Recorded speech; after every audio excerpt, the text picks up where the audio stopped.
Welcome back to our channel endless learning. आज मैं कुछ और इम्पॉर्टेंट एमसीक्यूज़ बना के लाई हूँ। क्वेश्चंस हमें रिलेटेड टू इकोसिस्टम आज करने हैं, ठीक है। तो लास्ट वाला जो थ्योरी का लेक्चर हम लोगों ने किया था that was regarding the ecosystem, इसीलिए मैं अब इकोसिस्टम पे ही आपके साथ कुछ एमसीक्यूज़ शेयर करूँगी। तो जल्दी से हम एमसीक्यूज़ स्टार्ट करेंगे। पहला एमसीक्यू है, व्हाट इज़ एन इकोसिस्टम। एक इकोसिस्टम किसको हम कहते हैं? Is it a group of animals, या एक कम्युनिटी है जिसमें प्लांट्स और एनिमल्स पाए जाते हैं, या क्या ये स्टडी ऑफ रॉक्स है, या ये ऐसी कम्युनिटी है जिसमें लिविंग ऑर्गेनिजम्स और उनके जो फिज़िकल एनवायरनमेंट है उनकी कम्युनिटी है। तो आप लोगों ने देखा था कि इकोसिस्टम को हमने डिफ़ाइन किया था, it's a community of living organisms and their physical environment interacting as a, हम ये कहेंगे as a functional unit. So उसके बेसिस पे अगर आप देखोगे तो हमारा करेक्ट ऑप्शन जो जा रहा है दैट इज़ ऑप्शन डी, ठीक है। तो उसके बाद second question is, which of the following is an example of biotic factor in an ecosystem. तो हमने इकोसिस्टम के दो फैक्टर्स पढ़े थे। एक था बायोटिक फैक्टर, जिसको हम ये मान के चलते हैं कि that it's in living organisms जिसमें आते हैं। एक है एबायोटिक फैक्टर। तो आपको यहाँ पे क्वेश्चन पूछ रहा है कि बायोटिक फैक्टर कौन सा है इकोसिस्टम में। तो क्या सनलाइट है बायोटिक फैक्टर, टेम्परेचर आप लोगों ने पढ़ा है, या ट्रीज़, या रॉक्स। तो मैंने अभी भी फिर से रिपीट किया कि बायोटिक फैक्टर लिविंग ऑर्गेनिजम्स हैं इकोसिस्टम में। तो इनमें से कौन सा है living organism? That is the trees हैं, एनिमल्स हैं, बैक्टीरियाज हैं, ये हमारे बायोटिक फैक्टर्स में आ जाते हैं। तो correct option is option C, ठीक है। तो उसके बाद एक और क्वेश्चन है, which of the following is an example of an abiotic factor. तो बायोटिक फैक्टर के अपोजिट दूसरा फैक्टर आ जाता है दैट इज़ एबायोटिक फैक्टर। वो फैक्टर या वो कंपोनेंट जिसमें non living components of ecosystem आ जाते हैं, लाइक हमारे पास सॉइल हैं, वाटर हैं, सनलाइट हैं, टेम्परेचर हैं।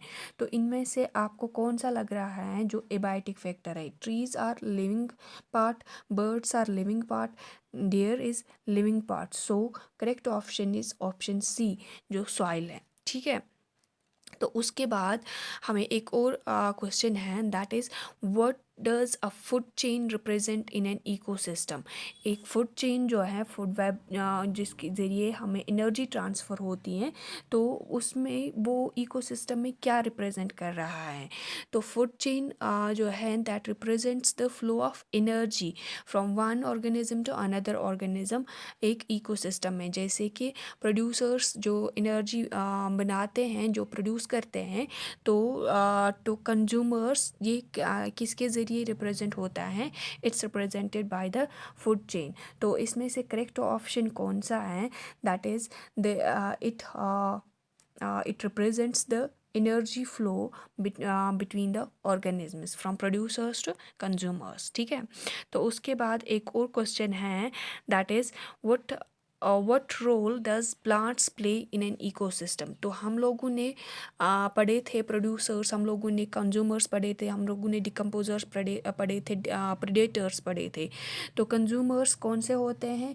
जो दूसरे लोगों को या जो प्लांट्स को, जो प्रोड्यूसर्स को कंज्यूम करते हैं या दूसरे कंज्यूमर्स को कंज्यूम करते हैं for the purpose of energy. तो प्रोड्यूसर्स कौन से होते हैं? वो होते हैं जो खुद ही एनर्जी प्रोड्यूस करते हैं, यानी खुद ही अपना खाना बनाते हैं। तो और डिकम्पोजर्स जो डेड एंड डीकेइंग मैटर हैं उनको डिकम्पोज करते हैं। तो प्रेडेटर्स कौन से होते हैं? वो ऑर्गेनिजम्स होते हैं हमारे इकोसिस्टम में जो दूसरे लोगों को दूसरे कंज्यूमर्स का शिकार करते हैं। तो इसका करेक्ट ऑप्शन क्या है? प्लांट्स क्या है हमारे इकोसिस्टम में? Plants are producers in our ecosystem, क्योंकि ये अपना खाना खुद बनाते हैं through the process of photosynthesis, जो फिर एनर्जी प्रोवाइड करती हैं दूसरे ऑर्गेनिजम्स को भी, ठीक है। So correct option is that plants are the producers in our ecosystem. The next option is which organism breaks down dead plants and animals in an ecosystem. ये मैंने लास्ट वाले क्वेश्चन में ही आप लोगों को इसका ये बोला था. तो कौन से ऑर्गेनिज्म, कौन से इनमें से कौन सा ऑप्शन करेक्ट है जो डेड ऑर्गेनिज्म्स को ब्रेक डाउन करता है, यानी कि न तोड़ता है. तो इनमें से करेक्ट ऑप्शन है दैट्स ऑप्शन सी. तो decomposers are those organisms that break down the dead organic matter into simpler substances, जो फिर रिसाइकल कर मतलब न्यूट्रिएंट्स जो होते हैं वो रिसाइकल होते हैं बैक इनटू आवर इकोसिस्टम, जो फिर प्रोड्यूसर्स लेते हैं. ठीक है. तो उसके बाद एक और क्वेश्चन है which type of organisms feeds on plants in our ecosystem. तो हम लोगों ने प्लांट्स पे कौन से ऑर्गेनिज्म डिपेंडेंट हैं, तो उनमें से कंज्यूमर्स डिपेंडेंट होते हैं. ठीक है. तो कंज्यूमर्स में हम लोगों ने पढ़े थे there are 3 types of consumers. Primary consumers हैं, वहाँ पे सेकेंडरी कंज्यूमर्स हमने पढ़े थे. प्राइमरी कंज्यूमर्स पढ़े थे, सेकेंडरी कंज्यूमर्स पढ़े थे और टर्शियरी कंज्यूमर्स पढ़े थे. तो प्राइमरी कंज्यूमर्स जो हैं वही डिपेंडेंट होते हैं प्लांट्स पे. ठीक है. तो इनमें से आपको देखना है इन ऑप्शंस में से कौन सा करेक्ट ऑप्शन है जिनको हम प्राइमरी कंज्यूमर्स कहते हैं, यानी कि जो प्लांट्स खाते हैं. तो primary consumers are the herbivores. ठीक है. तो उनको हम प्राइमरी कंज्यूमर्स कहते हैं and they feed on plants in our ecosystem to get the energy या कुछ न्यूट्रिएंट्स जो उनको ज़रूरत होते हैं. तो वो एनिमल्स जो प्लांट्स को कंज्यूम करते हैं उनको हम प्राइमरी कंज्यूमर्स कहते हैं and along as well as उनको हम हर्बीवोर्स भी कहते हैं. ठीक है. तो इसके बाद second question another question is what type of organism feed on another animals. यानी कि अभी मैंने आपको कहा था we are having primary consumers, we are having secondary consumers, we are having tertiary consumers. So primary consumers plants को खाते हैं, सेकेंडरी कंज्यूमर्स किनको खाते हैं, प्राइमरी कंज्यूमर्स को यानी कि एनिमल्स को, दूसरे एनिमल्स को. सो वो कौन से जानवर हैं जो दूसरे एनिमल्स को खाते हैं, those are the carnivores. Carnivores वो एनिमल्स हैं जो दूसरे एनिमल्स पे फीड होते हैं, जो दूसरे एनिमल्स को अपना खुराक बनाते हैं to obtain the energy and the nutrients. ठीक है. तो उसके बाद एक और क्वेश्चन है that is which type of organisms feed on both plants and animals. कौन से ऑर्गेनिजम्स वो होते हैं जो प्लांट्स भी खाते हैं और दूसरे जानवरों को भी खाते हैं. Those are the tertiary consumers. Tertiary consumers को हम दूसरे नाम से भी जाने जाते हैं, those are the omnivores. So omnivores वो ऑर्गेनिजम्स हैं that feed on both plants and animals in our ecosystem to get the variety of, हम ये कहेंगे, फूड फ्रॉम दीज सोर्सेज. ठीक है. उसके बाद एक और क्वेश्चन है that is which of the following hunts and kills other organisms for the food. यानी कि इनमें से कौन सा जानवर हैं जो दूसरे लोगों को दूसरे लोगों का शिकार कर रहा है. तो वो उनको क्या कहते हैं. We have seen in the theory lecture that there is the prey and predator relationship in our ecosystem. यानी कि प्रे वो जानवर हैं जिसको प्रेडेटर शिकार करता है. The predator is one who hunts and kills the prey. ठीक है. तो इसका करेक्ट ऑप्शन है that is the predators. Predators are those organisms that hunt and kill another organisms for the purpose of the food. ठीक है. तो उसके बाद हमने ये भी देखा था कि प्रेडेटर्स वो ऑर्गेनिजम्स हैं जो जो प्रे का पॉपुलेशन साइज रेगुलेट करते हैं, या हम ये कहेंगे कि बैलेंस करते हैं. ठीक है. उसके बाद एक और क्वेश्चन है that is which organism is hunted and killed by another organism. ये प्रीवियस क्वेश्चन का अपोजिट है. प्रीवियस क्वेश्चन में हम लोगों ने देखा था कि कौन शिकार कर रहा है, कौन दूसरे को मार रहा है. ये क्वेश्चन आपसे पूछ रहा है किसको मारा जाता है, किसका शिकार किया जाता है. तो शिकार किसका किया जाता है, दैट इज द प्रे. ठीक है. Correct option is C. So prey जो हैं those are the organisms that are being hunted and killed by whom, by predators. ठीक है. तो इसका करेक्ट ऑप्शन जो है that is C option. Next question is which is the primary source of energy in the ecosystem. तो हमारे ecosystem में primary source of energy कौन सा है, आपको क्या लग रहा है?